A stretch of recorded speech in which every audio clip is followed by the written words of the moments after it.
Today on the show, Radical Ones, let's wear our ears for hats with 2001's Josie and the Pussycats. If I could go back in time, I'd want to meet Snoopy. It's time to get radical.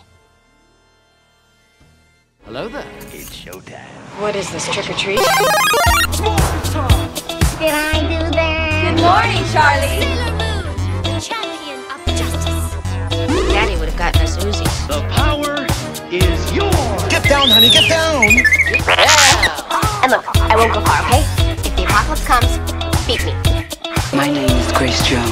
Thunder, thunder, thunder, Thundercats. Power of 3 will set us free. Power of 3 will set us free. Power of 3 will set us free. But I ain't one to gossip, so if anyone asks you, you ain't heard it from me. No, you have? No more room in hell. The dead will walk here.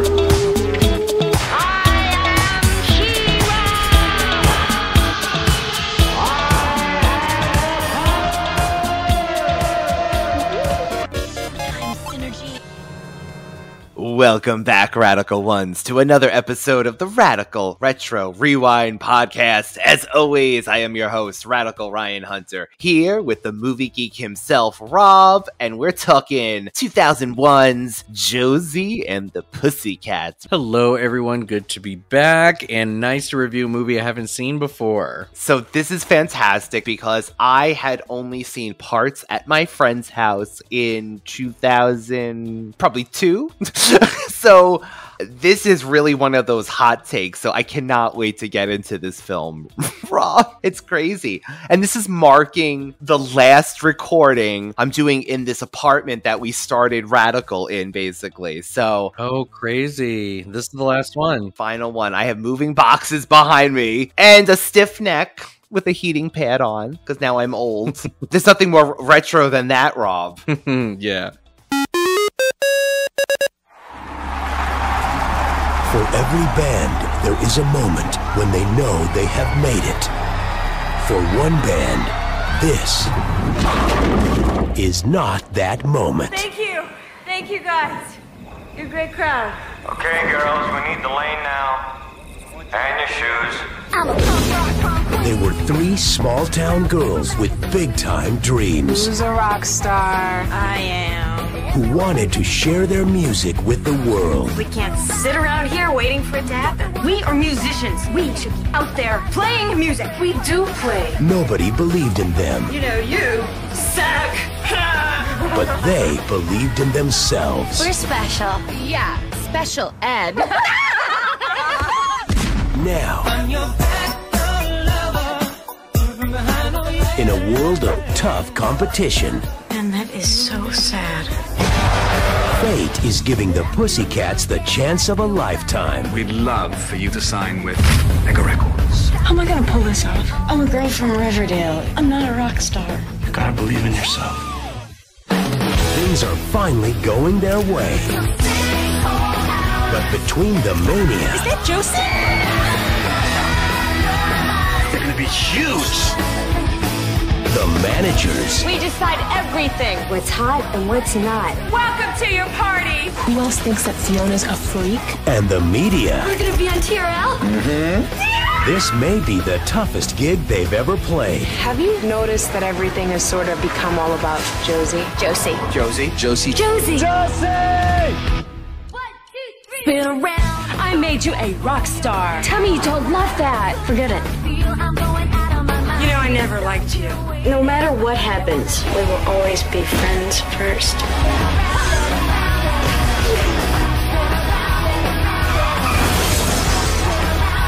Are you gonna kill me with the guitar? You messed with the wrong pussycat. My bad. Josie and the Pussycats.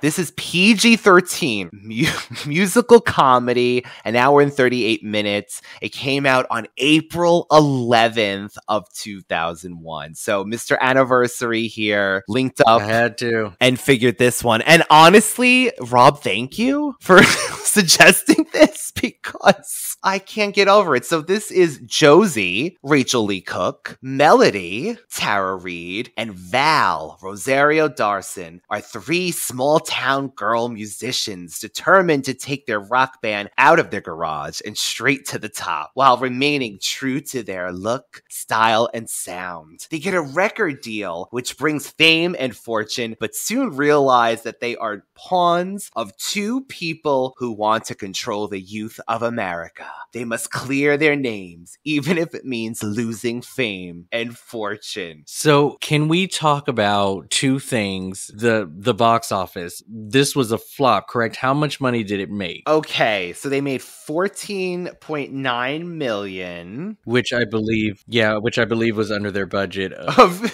22 to $39 million. That is wild. 39. That is wild. So I'm saying that because I really don't. Well, it's hard for me to really put myself in anyone's shoes. I chose not to watch this movie, not because I thought it was dumb. I don't know what I was doing at the time that this movie came out. I think it was just really the lack of not knowing what this was. And maybe people just word of mouth just said that it just was not a good movie. But I'm watching this movie and I just can't understand why this movie did not succeed. It had literally everything that every movie watcher wants in a teen film.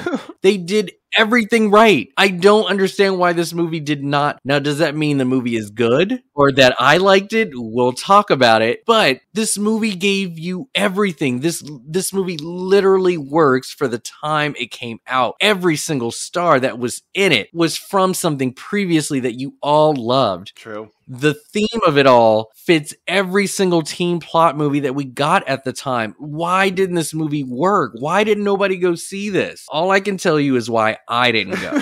I didn't go because I probably was hiding my gayness and could not go to this movie without coming out. The other thing is, I don't know too much about the Josie and the Pussycats, but the fact that this was not a murder mystery like Scooby-Doo, I was like, hell to the no, I'm not watching this because it's not authentic for me. I don't know too much about the animated series or the comics, but this to me does not say anything about Josie and the Pussycats except for the fact that they're from Riverdale and they sing. So tune in to Josie and the Pussycats every weekday at 4 for adventure, music, more adventure, and a chance to win your very own Ovation Roundback guitar and an amplifier. I like the mystery solving aspect of the Pussycat. That's what I wanted. I wanted cameos from Shaggy. Why wasn't Gabriel Mann Shaggy in this movie? Or, but look, I know that those two universes don't coexist. I don't believe they do. However, they were still under the same umbrella of murder solving. I think mystery solving, right? Because didn't Hanna-Barbera always do like that mixed wacky racers with all their cartoons? Well, so they probably do exist in the same world. And God knows it's a Scooby-Doo clone, even down to Shaggy's voice. Exactly. So I don't get that. I just think at the time it just was a movie that I just wasn't really feeling, and I just thought it probably wasn't for me. But this movie had everything. Pick any movie from that same year. I swear it looks exactly like this. It's bright and it's colorful and it's got every single element that kids were into, especially TRL. I don't understand why this movie failed. I think really the product placement is just what ruined it. It definitely took me out. I just couldn't believe it. We decide everything, from what clothes are in style to what slang is in vogue. Feather tank tops, matching pants, kind of a Buffy meets Chicken Run. Feathers are the new rhinestones. The new word for cool would be jerkin. As in, dude, that's jerkin. Ooh, that's dirty. This is the epicenter of all trends. We turn your world into one giant TV commercial. But they worked it into the plot, so it makes sense to have it all, but it just seems like such a FU to audiences, as if you think you're gonna really make us buy all of this stuff. I mean, did people make this in a garage and said, I need all of this funding, so let me put every single, label in it so we don't have to pay for anything. This is crazy. You're never going to believe this. All of these brands were voluntary in the fact that they had no idea that they were being used. Like, they didn't have any say. The movie itself just picked these brands and gave them this free advertising. What? But I mean, I know they worked it into the plot, but it is hysterical because even down to the hotel, the McDonald's shower, Rob. If you're happy and you know it, clap your hands. If you're happy and you know it, clap your hands. If you're happy and you know it, and you really want to show it. If you're happy and you know it, clap your hands. It was just everything. I could not. It was everywhere. Like, so much. The Target room, and then the airplane had like all of these washing soap. I just didn't get it. Now, do you think that it was just too bubbly, like too bubblegum pop for most audience? Now, what I read was that they advertised this movie to the wrong people. And so this is why it failed and nobody wanted to watch it because the people who were targeted they didn't care about this and they just didn't target like family, or they didn't target because these kids probably couldn't go by themselves. I don't know. But I just wonder if it was just too bubbly for general audience to go to. You know what I think it looked like? I think it just looked like at the time, from what I can remember, and besides the scenes I saw, it looked generic. Like when you said earlier, it looked like every film at that time. I think that's what it is. It just blended in. It looked like a generic. It looked probably more bubblegum than it actually turned out to be. Is what I took it as. Like I took it as it's probably looked like it was going to be like, yeah, we're going to comb each other's hair and ride unicorns. And it wasn't that at all. It was like a teen movie, like Rob is saying. I was shocked. I don't know why. I was just shocked. Then this brings me to my next thing. I said I had two things that I wanted to talk about. Do we like the stars that were chosen? And I want you to kind of go over who all auditioned for this movie. You saw this too, Rob? Yeah, I saw this. So I want to talk about like who could have been in this movie, and do we like who they've chosen? Did they make the right decision in creating Josie and the Pussycats? Okay, so as Josie herself, honestly, Rachael Leigh Cook, I didn't really think that she stood out too much. Like, very likable woman, but oh my god, no, this is not like a lead in a band. I would be like, no, take those other two over her. Is like do you want to sell somebody's image? Those two in the backup, as they called them, the Pussycats, were more, I don't know, Rachael Leigh Cook. Rob? So I guess we'll say for Josie, we had Maggie Gyllenhaal and Zooey Deschanel. So, like, I like Rachael Leigh Cook, and I think that it made sense to choose her based on her tie-ins with like Babysitter's Club, and She's All That was before this, right? Yes, yeah. Or was it after? No, it was before this. I mean, with that being said, I mean, she's already known from the public eye. Not necessarily did Gyllenhaal or Deschanel like were unknowns, but again, the type of movie that we got, it made sense for Rachael Leigh Cook to be in it. Zoe is more of a singer, though. Yeah, and because Cook's voice was not her singing voice, like her. Yeah, so but it looked like it would fit her, which was so funny. They did a really good matchup to what you would think that she would sound like. Yeah. I think she's a pretty girl, and she definitely screams teen. You know, she looks like a teenager, so it made sense. But I don't know, there was something about her acting or what they got out of her as far as, the direction. Maggie Gyllenhaal either. I honestly don't think she would be. I want a bubbly. But how do you know Gyllenhaal couldn't give that to you? I mean, it's called acting. That's true. I feel like anytime I've seen her, she's been miserable. I don't know why. She could surprise us all. That's the thing. So I don't know. I'm not saying that Cook wouldn't work, out of the three of them, but there was something about her acting I just was not really keen on. She gives that, you know what it is? she always gives to me the resting bitch face look. And I don't think it's clearly what her face looks like. So it's not she's doing something to, make this look. But I think that's half the battle, Rob. She always has this like face about her that she's So I wish they had greenlit her Fearless show, because that role would have been perfect for her, because the character only calls for her to be as stoic as possible with no emotions whatsoever. And I'm watching her in this movie, and it's just like, even when she was kind of like silent and being shy around, what's his face? Gabriel Mann's character. What was his name? Alan M. Yeah. Hey, Alligan, how's it hanging? No, actually, it's Alan. Yes, what's with the initial anyway? It didn't work for Sheila E. It doesn't work for you. Just the way that she was being like coy with him, but then like giving face of like, I know you like me, but you don't want to say it. Wow. Finish your sentences. Is that a good wow or? Oh no, it's good. Wow. There just didn't seem to be a lot of life going on in her expression. Nothing. So I don't know. So when she got like super pissed from the subliminal messages, I was just like, okay, there's a little bit going on here, but still, it didn't really look like she was that angry. Rob, you're giving her too much credit. Even if she was kind of still like subdued. Josie, we have to talk to you. How did they let the two of you in here? I specifically told the front desk, no visitors. Are you okay?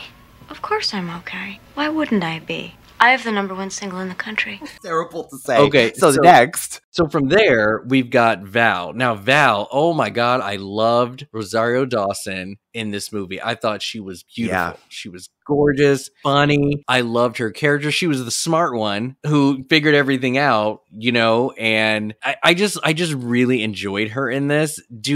I don't know exactly who Val is, to the point of like, did we really need Rosario to do this? Probably not. But at the same time, I think that she has that punk rock look that fits for the band. I really liked her in this movie. Now, her competition was Beyonce, Aaliyah, and Lisa Left Eye Lopez. Crazy. They all wanted to be in this movie. Like, are you kidding me? That would have been crazy. But speaking of this movie has these weird things. Like, I noticed that it was the last movie that featured the Twin Towers prominently. And then it said even Aaliyah, this debuted a month before she passed away. It was like these weird, whatever, it's coincidences. This movie, it just had things in it that were whatever. And then Lisa Left Eye Lopez, oh my God. But what about the other person that wanted it was Jennifer Lopez, who auditioned twice, it said. Or basically she wanted it really badly. So that is competition. Wait, I'm sorry.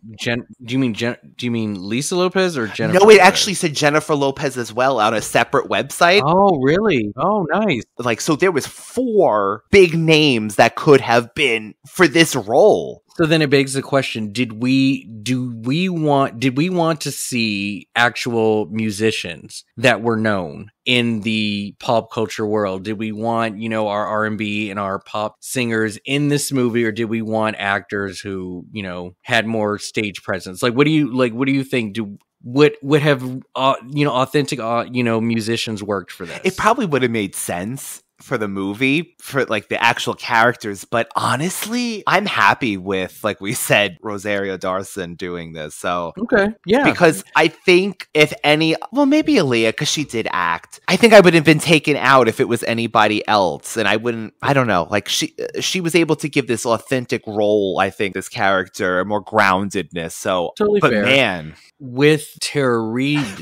It's great. Because of her success of American Pie, she didn't even have to audition for this. And unfortunately, she was my least favorite character because of how ditzy she was. And maybe it's because I'm watching it with today's lens, but I just didn't think that it called to have like one of them be dumb. So like, you did notice that with our trio girls, what do we always do? Of course. We've got the redhead, the blonde, and the brunette. It is like clockwork. And I know that Josie did the same thing, but this is the same thing. And then it's like, let's give the blonde the ditzy, like very naive and oblivious role. Now, yes, she was the sweet one, and she definitely was very optimistic and saw beauty in everything. I love that. And then even though she would play dumb, the woman knew how to belt on some drums She knew how to play the drums, and then all of a sudden knew how to fight like a champ. I did love that. I did love that.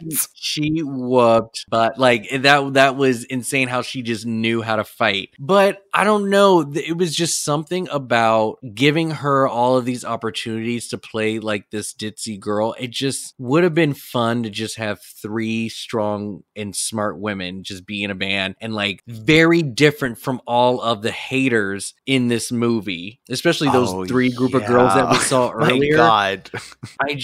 I don't know. I just was not really campaigning for one of the characters to be like that. It's just something I just didn't think played off right for me. They took the basic characteristics of this character. Usually with these cartoon movies, they change the characters too much from the cartoon, you could say, right? She was ditzy like this, but I think having Tara in the role, and forgive me, I just think it just made it even more ditzy, because I never thought that she was a strong actress. But there was cute part. There was like a few jokes, like when the coasters, she like simple things like, oh, coasters in the limo, and then later on she said coasters. I was like, oh, that's cute. And then her Pussycat sign. That's what I really said. Wait, this ain't Hanna-Barbera. And you know what's funny about that is I'm surprised that joke even made it onto Prime. That's where I watched it, because we were actually watching a subsidized, cleaner version of what was played in the theater. My the theater one apparently was more obvious about their sexual innuendos. So I can't imagine. We got a cleaner version than what we got in this, because they used that term twice in this movie. And yeah, I was very shocked by that, because I didn't expect it to go there. But yeah, that's kind of where I wanted to start with this. And it sounds like we were kind of up and down with this movie. I mean, it's a very ridiculous movie, but I just see so much charm in this, is that this movie should have been successful when it came out. Fashion, the style, the teen demo, the flashiness, the young love of rom-com, just even the storyline of the best friend wanting to be with her the whole time, and then they finally, like, all of it just fit. They even have their obligatory like fight. You've always got to have that one, right, Rob? You knew as soon as they said that gets resolved, the next scene over. We're gonna be friends forever. It's like, oh, here we go. It's coming. But that's what I actually thought was funny, because they were, and I don't want to use the term, well, it's smart. They were smart in that sense, Rob, because they did do these cliches, and some of them were played off well. Some jokes landed well, but for sure. But can we start with the band? And it's so funny, Rob posted the song on Instagram before we recorded this, and when I heard it, I was like, I can't believe, first off, this song is on Instagram's, like, one of the song choices out of all the songs you look for and they never have. The band DuJour? Yeah. DuJour means family. DuJour means teamwork. Teamwork. Holy. So I didn't expect this. The movie starts out very Spice World, where you've just got the fans going insane over somebody. And I thought we were going to see Josie or just some other girl group, but we got a boy band. And again, very on point with catering to today's audience at the time. Definitely develop a boy band. So the boy band comes out, and we're seeing the members of this boy band, and I literally lost my mind on how many familiar faces. All of them was in Can't Hardly Wait. All of them, which is hilarious, because Cook auditioned to be Julie James, or not Julie James. Oh my God, she no, I know, right? No, she auditioned to be the lead in Can't Hardly Wait. So it's just hilarious how these 3 guys these 4 men decided to be a band together. And even the 4th one, the tallest one, he was in Can't Hardly Wait. He was our exchange student. Yes. Oh my God. So he had a smaller role, while the other 2, Meyer and Faison, like they did a cameo showing up in another band that they were in. And And then Seth Green, like, I just couldn't believe. And then I'm listening to this song and I just lost it for like I was cloud nine. My face was just ear to ear smiling. I was living my boy band era in these 5 minutes. I wrote this, the perfect 90s band parody, even down to the airport that you would see in the music videos. But then when they started performing at the front of the plane with those fans, the song, but the whole fact that they're performing at the airport, just hysterical, Rob. Oh my God. So good.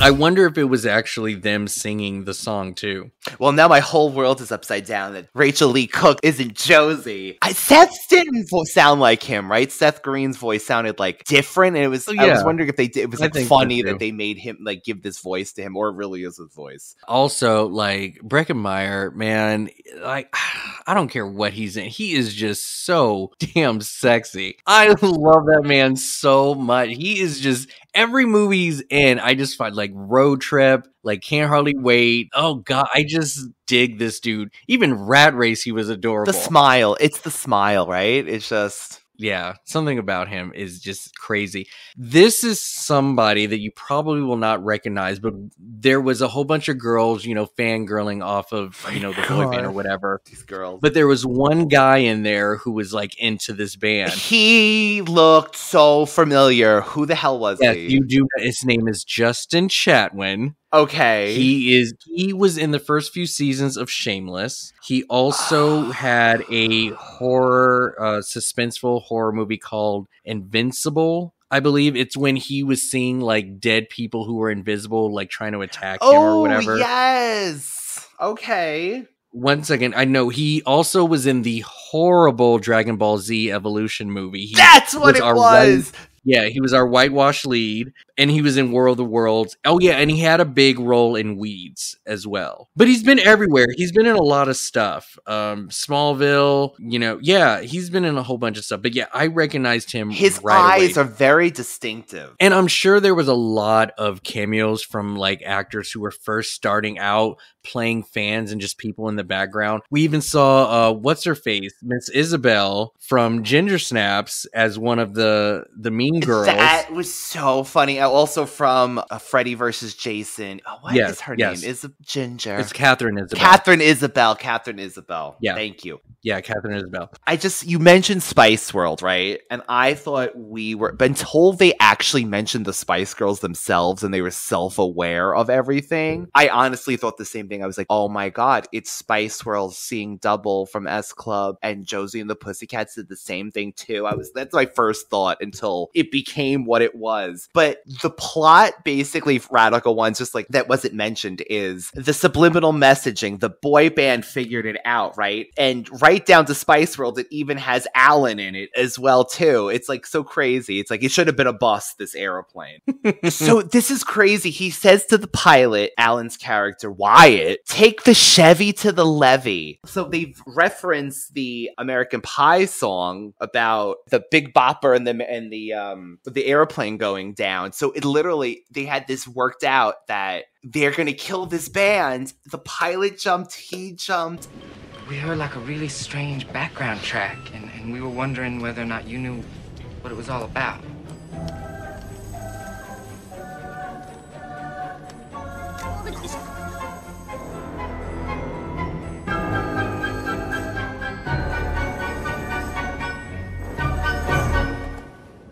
Gee, you know, I've no idea what that was. Where did it come from? I mean, why? We just want some answers. The answers I will provide. I'll be right back.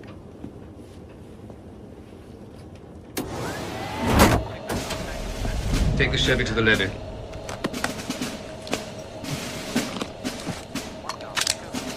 and this band you think is killed. And what do? The next day? They release a box set and a CD-ROM. When the MTV News came up and it says the band 2000 to 2001.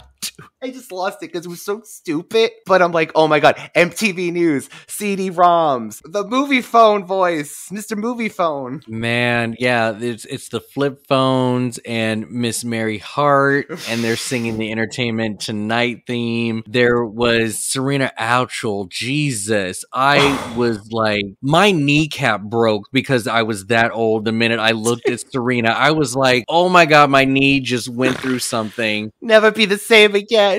I now have back problems because Serena Outchel is on my screen and I am old. What the hell? I also loved I'll have to look up when this game came out. Front and center, right in the background. Oh, the Sega thing, right? The Space Channel 5 game. I love that game. It's a music game and it fit perfectly with the movie. So I love that little tie-in too. But what did you think about the plot of this movie? Did you think that this was a good way to introduce Josie and the Pussycats? Speaking of that, this is supposed to kick off a multiverse of adult-themed Hanna-Barbera cartoons, and evidently Scooby-Doo. When we hear about the R-rated Scooby-Doo, it actually was supposed to be the second movie, so these characters were gonna, if it went well, it didn't. Zoinks! I do like the plot, but it's the same thing. It's always, you gotta get the band together and, like, get them famous. They did this with the Gem movie. Hi, I'm Gem. I just want these bands to be established for once. Like, let us believe that they're famous already. But I get it. I could have done without that. I did love the joke about the music industry and the subliminal messages. And, I did think that was funny. It's like almost like Zoolander. Like, I'm thinking kind of like that kind of a plot kind of thing. Yeah, I do understand sort of its tie-in to how quickly it was to just love one thing and then bam, right to another. Everything is just so fad, is that, you can like something one day and then immediately tomorrow, oh, we wear this now, or we wear our hair this way, or we listen to this music, and then tomorrow it's somebody else. It's just so quick with these teens that, you have to do everything to try and make sure you stay on point and up to date and not lose a beat. I'm here to talk to you about something very important. I'm here to talk about subliminal messages in rock and roll music, or as it's simply known in some cultures, rock music. You see, for years, the government has been wisely coercing teenagers to buy products they normally wouldn't want just to get their money. Fact, kids don't have bills to pay. Fact, they don't pay taxes. But they do babysit and hold minimum wage jobs that earn them wads of cash as thick as, well, my body of work. But these kids today aren't dumb. They're not going to buy just anything. That's why the government has been planting small subliminal advertising suggestions in today's rock music. The results? We can now get these kids to buy just about anything. We can have them chasing a new trend every week. And that is good for the economy. And what's good for the economy is good for the country. The plot, I guess, made sense for a film about three women who not only are musicians, but they solve crimes. So the fact that there was sort of something to expose, some kind of evil plan, I guess that works. But the other thing is that because they weren't already established, did we really need Josie and the Pussycats? Oh, yeah, it could have been anybody, right? This could have been anybody, and even Riverdale didn't look like Riverdale. It was just a sign on that said, oh, we're in the town of Riverdale, and that's it. But I did love some of the meta jokes, how, Missi Pyle's character, they were like, why are you here? And she's like, well, I'm a part of the comic, so here I am. I thought that was one of the best lines in the movie. I thought that was great, how they just pointed that out. I'm surprised that they didn't give her the cat, because in the cartoon, she had this white cat. So I'm surprised that there wasn't a CGI'd animal a la Scooby-Doo there, but yeah, that was funny. I will say that our male love interest, Gabriel Mann, I've always thought he was the sexiest thing. He is he looks so good. And he looks so good in this movie. I forgot that he was in this, though. A total shock to see him. And I'm still on a high from his role on Revenge. Orange. I just thought his character was just so good in that, and he almost got his own spinoff from that from that show. So that would have been great. Yeah, it would have been great. I really enjoy seeing him on screen. So he showed up again either in Batwoman or Gotham. He played the Hush character in the Batman verse. So it was great to see him now within the last few years, but I hope he continues to act because I just really enjoy watching him. And he looked great. Josie didn't bring him down. I know. The definite, pinnacle of what, a teen heartthrob looks like is in this movie and in Gabriel Mann. So I really liked him in this. I will just say, though, that Alan Cumming was Josie and the Pussycats. Like, this movie would fail if he was not in this. He was the entire movie for me. He was pretty much almost in every single scene. He was, right? He drove this entire plot from beginning to end. Like, it was through his eyes. This was him we were watching. And Josie just hopped on for the ride. But Alan Cumming was so good in this. Did you think he was more of the villain over Parker Posey as the leader character, Fiona? She was the one that was the CEO that used the subliminal messages. By the way, to make people like her. Fiona is the most jerkin' girl in the world. Everybody loves Fiona. She's got the best hair and the most awesome clothes. And she's so thin. I know I want to be just like Fiona. That's the secret message that you wanted to send out? That you're cool? That is a whole other thing. We talked about this in Seeing Double. Like, it's the cheesiest thing for a plot, but it keeps it young and childlike. Like, we all want popularity and we all want to have friends, and this is my way of exerting my power because I didn't get it. It's the whole syndrome. It's syndrome again. Alan Cumming definitely did a lot more of the work. There's a mastermind in Posey's character, but all the execution with him looking for the band and all of that all came from Alan and his lines. Like, he just face expressions, I just love when he was just sitting there. And the moment that Rachael Leigh Cook was like, isn't this moving too fast? Well, I thought that I was looking at three women who wanted a music deal. Sorry me. Maybe I should just pick. Like, he just knew what to say. Even the voice for every single thing. He was like, oh, he left a longer message, and she's like, you weren't even on that long. That's right, just foiled the date. But for me, it was when they were starting to get suspicious, and he picks up the phone about to assassinate them again, and she's like, nope, this is exactly what should be happening. And then he was like, oh, okay, good. I don't have to call and have them take it out. He was so good in this movie. I just really enjoyed him. Of course, it just went off the rails when they started like removing every body part from their from their face at the end. I just thought all of that was just so gross. All I ever wanted was to be popular. Tell me, is that so bad? Lisa. What did you call me? Lisa Snyder. Lithving Letha. That was my nickname in school. Huntington High School.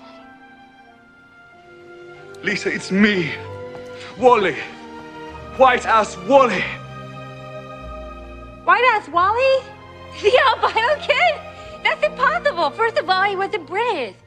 I'm not. I just started talking like that because I thought it would make me more attractive. He was so pale. Makeup. I learned to speak without a lisp. Look! Look! I can't believe it's you. Isn't it the strangest coincidence? He was an albino. They recognized each other from school. That was the craziest thing, even down to him holding in his stomach for, what did he say, years or months? Yeah. So there was a part when, again, very 2000s movie, right? I was gonna compare this to Charlie's Angels until they actually, did you notice this news article, this headline that said, Drew Barrymore, Cameron Diaz, and Lucy Liu were cast to play the band in the upcoming movie? Yes. I was like, okay, see, this is why I can't fault this movie, Rob, too much, because they're smart about it. I'm like, okay, I see you. Even the montage, tell me that was not Charlie's Angels in the beginning when they're like, look, we're a band. And it turns out to be a bowling alley, but they're like working at the Rosario Dawson's at like a volunteering and someone gives her an open thing of cereal. And it's like, wah, wah, wah. So very Charlie's Angels, I thought. The cameo of Babyface was stellar. Like, I did not expect that. And again, already on top of a stacked cast, so many people who were definitely at the top of their game around this time was in this. I was just stunned to see that Babyface made an appearance in this and played a really good role, I might add. And wrote all these songs. Did you see this, Rob? He produced this whole album, Babyface. That opening song was a bop. I would totally listen to that song, the one they played in the beginning. I actually enjoyed that song a lot. Was that not on the radio? Because I heard it and I'm like, wait, was this song on the radio? Because I swear I heard this song. Is it the one I'm thinking of? The yeah, and three so whole day or something. 6 whole hours and 5 long days for all your lies to come undone. And those 3 small words were way too late. Can't you see that I'm the one? Josie. I like that song. I thought that was so good. I was like, I can get with this. I'm not mad about it. Babyface. I am not mad about it. That explains it. No, that's pretty good. Posey's fashion, her outfits were top. Like, they were great. That feather thing with the wires literally sticking out. That was insane. I loved every outfit she put on. And yeah, she was definitely very eccentric, her character. Perfect for Posey. It made sense. This is exactly what we want from Posey anytime she's on screen. So, but she was working those outfits. I gotta say, that was great. They tried to compensate, I think, and give her this like over the top personality and the outfits and everything to really spice this movie up. But honestly, even down to this, Rob, which I'm just going to bring up in a minute, the shot of, do you reckon when Alan was in the car and he said, I need a band right now, and then he holds the CD up as they walk by and it's a clear CD and then it says #1 band, like a sign just happened. I thought that was a genius shot to be in this movie. Like, it looked gorgeous. Well, just even them in the spotlight before they get hit by the car, just the 3 of them just like next to each other. That, I really like that shot. That actually was a very nice scene, you know, just I really like that. That was pretty good. They're going to bring the girls to TRL to kill them, right? They want Josie by herself. I was not ready for this scene. It was a cardboard stage. And they're like, this isn't TRL. Like, and then all of a sudden, Carson Daly actually plays himself. I could not get over this thing. And I was like, wait, is this because they dated? Is this because they dated? Yeah, and then it's exactly why they dated. They just kept reminding us that they were together, that, yeah, they loved it. They were having the time of their lives. Like, look at me. We're a couple. We get to be in the same movie and pretend that we don't like each other, or we do, or like, oh, I would totally go out with you if you, oh my God. I was like, we get it. You guys are dating. I can't believe you're a killer. You seem so nice on TV. Really? You know, I always thought you were kind of hot. Too bad. I always thought you were kind of hot too. You did? What's your sign? Scorpio. Cancer. The Pussycats. The Pussycats are gonna kill you. Good Lord. What was that? Chris Rock. That was a terrible Chris Rock. Why do you even bother doing impressions? You're not funny. They were on a high. Like, that was one of those couples that you really were rooting for. When they broke up, like, it was a thing. And it was a thing. People were shocked. Carson. Yeah, that was, they almost got married, right? It was a big, big thing. Yeah. And the other actor from Mad TV. It was Eris Spears or something? Something Spears. Yes. Spears. He throughout all these, he says I'm Carson Daly. I've actually thought that was funny. That before Carson shows up, it was funny. It was cute. I thought. Did you recognize these people in the crowd, Rob? They had cardboard cutouts. It was supposed to be celebrities as they're trying to kill them. Johnny Depp, Gwen Stefani, Christina Aguilera, Britney Spears, Matt Damon, and then I kept trying to see other ones, but it went so fast. But I kept seeing Gwen Stefani for some reason and Johnny Depp, and I'm like, Johnny Depp is not going to be on TRL, but okay, or Matt Damon, but all right. Yeah, no, I did notice the cutouts. Like I said, this movie definitely catered to all pop references and icons and put them all in one place. Overall, though, this movie is ridiculous. So why do I like it, Rob? Why do I like it so much? Because it is a perfect reminder of that time in our lives. Like, I would love to say that I could watch this movie over and over again for its nostalgia, but I think that when they got to Josie, like, the movie kind of took a dive. I honestly was so into the boy band and just the story behind, like, why did they die in the plane crash? Like, what's going on? I honestly had no idea what he was listening to and what he heard on this tape, but I just thought that was an amazing beginning. And then we hear this song from Josie, and I was like, okay, this is cute. And then we watched them three in the house talking about, oh, we need to, like, get a plan and, like, make it big. And I was just like, I'm not bored, but I just was like, I don't care. Well, you've seen it before, right? It's the plot has been done so many crossroads. Like, it's been done so many times. I did have fun watching it, but this is not a movie that I can't watch. I'm not saying nobody else can. This is a movie I don't really care to repeat. I'm just trying to pull stuff of what I would get out of a rewatch. And I thought it was very ambitious with the Backdoor Lover song. Very ambitious, but I don't know. There's just something about it that I just could not hook myself onto, especially with all these other teen classic films out that I could easily watch before this one. Oh, yes, that we grew up with, that we have like a sentimental thing to. Yeah, but I gotta say, I would watch it again.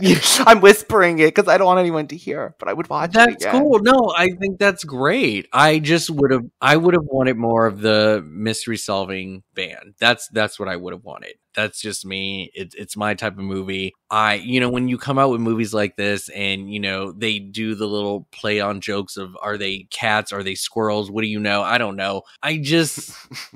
Yeah, they're not wearing the leotards. So yeah, they're modern Josie Pussycats, I guess. I just would have preferred a new band. I just don't think that this was the right time to incorporate. I mean, I love the plan of the Hanna-Barbera world, but to me, I just don't feel that I feel like the town of Riverdale still should have been like what Brady Bunch is to the 90s. Like, they should have still been stuck in a type of era that is different from the rest of the world. And it was just too modern all the way through that you did not need Josie and the Pussycats to get people to come and see this movie. It's just did not do it for me. That's why I'm surprised they even had the manager character with the scarves and the sister and stuff, because it was, and they kept the names and things like that, because it was, I don't want to mention Gem again, the movie, and compare it to that, but this was years later, of course. Yeah, if you're not going to really stay exactly to the source material, you're going to do something new, just pick a new band up, call it whatever, teen movie band.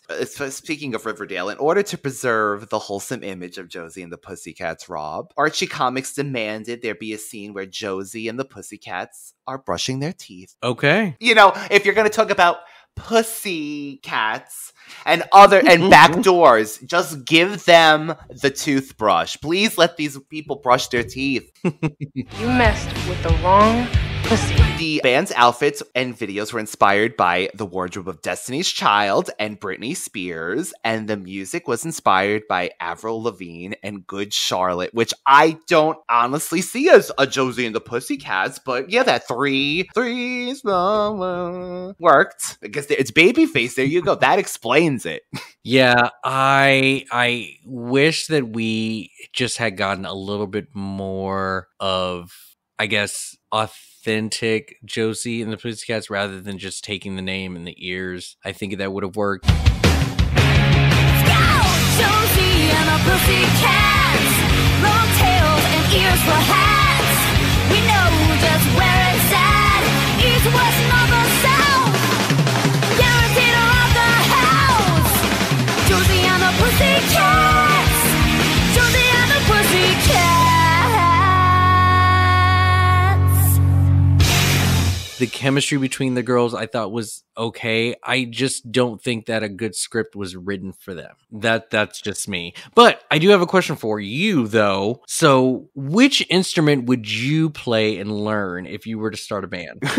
This sounds so crazy. The tambourine. No, you didn't. Yeah, I swear to God, Rob, there's every Christmas I have a frame that I was given as a gift that jingles. It's made out of bells. And can I tell you, I take that out and I play that like a tambourine. And I'm like but singing, of course, with that tambourine, Rob. Or maybe drums. What about you? Tambourine, though. I mean, it depends on the type of band, of course. But, you know, I've actually been having a lot of thoughts about learning the violin. I find that instrument to be so fantastic. And it's beautiful. I just know that it's an investment, though. It's such the investment. And, like, where do you learn in today's, like, world? Unless you have a house in the forest, there's no way you can actually practice without bothering someone, and it just costs a lot of money to learn. But I've just been really fascinated with it, and I would love to learn the violin. I would love to learn that and be in a band. Now, for the other side of it, which boy band member persona would you be? Oh, God. I hate to give myself this one. But you know the one that's awkward and you're like, why are they in the band? They always keep a tank top on when the other guys have their shirt on. That would be me. Who's that? Like the Joey. I would be that one. The Chris. Stupid. I see what you're saying. Who else? I really think I would be that one. What was Chris' persona anyway? What was he? Was he considered the bad one? Like the bad boy? I can't remember. I think he was. I think so, which is so funny. Joey was the goofy one. But so I'm the older, like, father figure. Like I'm the Kevin. Yeah, I'm the Kevin. I'm the JC or whatnot. I'm not like the leader, but I'm the one that just is more chill than the rest of them. So that's probably the persona that I would end up playing. He's seen in the back, bobbing his head and snapping his finger. Too long to... Well, that's much better than what I'm going to get stuck with. Yeah, so. Did you happen to come up with any recommendations for this movie this week? Rob's recommendations.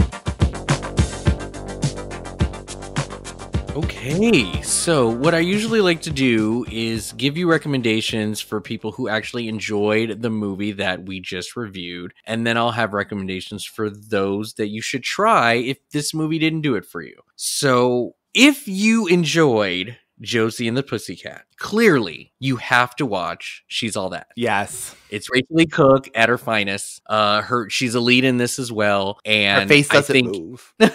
I think if you mention her name, this is the movie that pops up. So definitely check out She's All That. The other film, which also incorporated pretty much the rest of the cast of this movie, is Can't Hardly Wait. Can't Hardly Wait feeds that teen nostalgic feel. It definitely involves young adults in their prime trying to, make their lives fascinating, but it is just a huge smorgasbord of just fun teen, young adult antics, and it has a giant cast along with a lot of the people you saw in Josie and the Pussycats, so definitely check out Can't Hardly Wait. The other film that I'm going to recommend, and this is just keeping with the tone and the fun, vibrant, colorful palette of the film and its childlike essence, is our live action Scooby-Doo. I mean, Perfect. This movie, and I think it does it better, but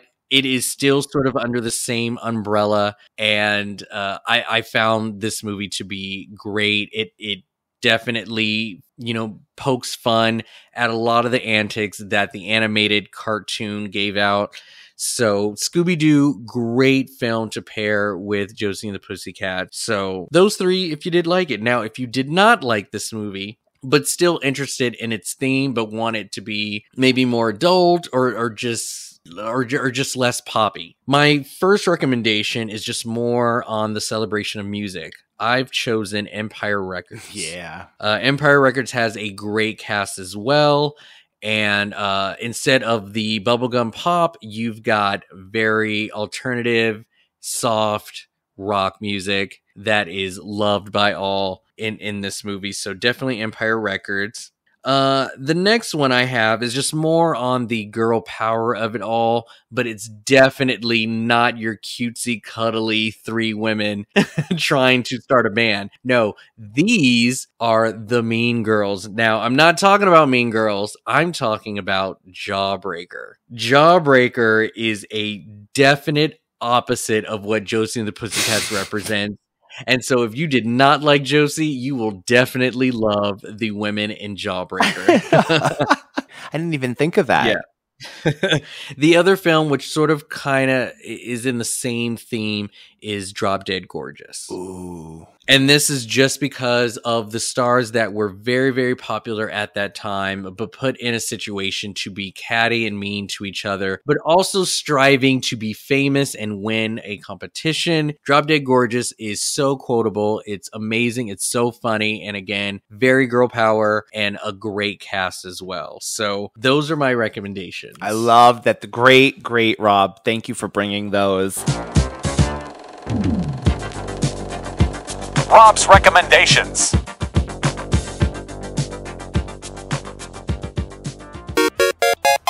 Is there any cartoon that you would like to see given the live action treatment that Josie was given? Well, I mean, they keep talking about it all the time. I would love a Mad Max themed Wacky Races. Oh, that would be great.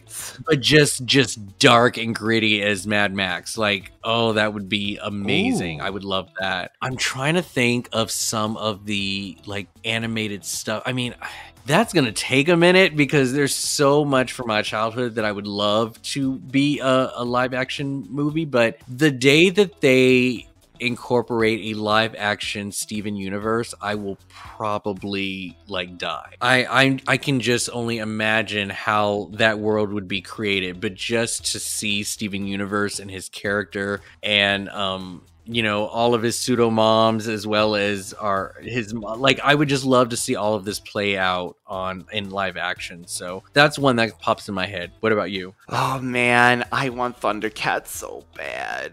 I want Thundercats so bad. No, that's totally fair. Honestly, a few years ago I would have said Gem and the Holograms. And I don't want to hate on that poor movie, but give me the 80s exploding on camera. Thundercats, please, and thank you. I really do hope. So, Rob, where can the lovely people find you when you're not hanging out over here? We're still covering the final season of Charmed in comic book form. We're on season 10. We have just a few more episodes to go. I think we're going to be at maybe 4 or 5 left as we wrap up in May. And I'm on Instagram under Rob the Movie Geek as I'm cataloging all the movies that I go see or watch in the year of 2023. Whether I rewatched it or it's a first watch, whether I'm at home or at the theater, I am cataloging all of that for your viewing pleasure as I rate it from 1 to 5, as well as recommend similar films that I've just watched. And the link will be in the description box below, as well as the Radical Retro Rewind podcast, one word, on Instagram, YouTube, Twitter, TikTok, and Rob, I can't believe we made it through March and somehow we didn't skip an episode, and we're here and we're beginning a new month, Radical One. So I'll see you next month because I won't be in anymore. Who knows? We might have another retro news segment bouncing up. So hope you check that out, everyone.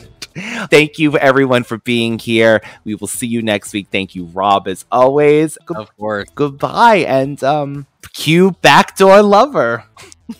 You know that I won't hurt you, so open up and let me in. We love each other way too much for it to be a sin. Some people use the front door, but that's never been my way. Just cause I slip in back doors, well, that doesn't make me, hey. Lying on your bed staring up at the moon. You got me crazy, gotta love you soon. I'm your backdoor lover. Backdoor lover. You and me, my backdoor lover. Let me take you. I'll show you a love that's more than love. Love will keep us together. But guess what? It didn't.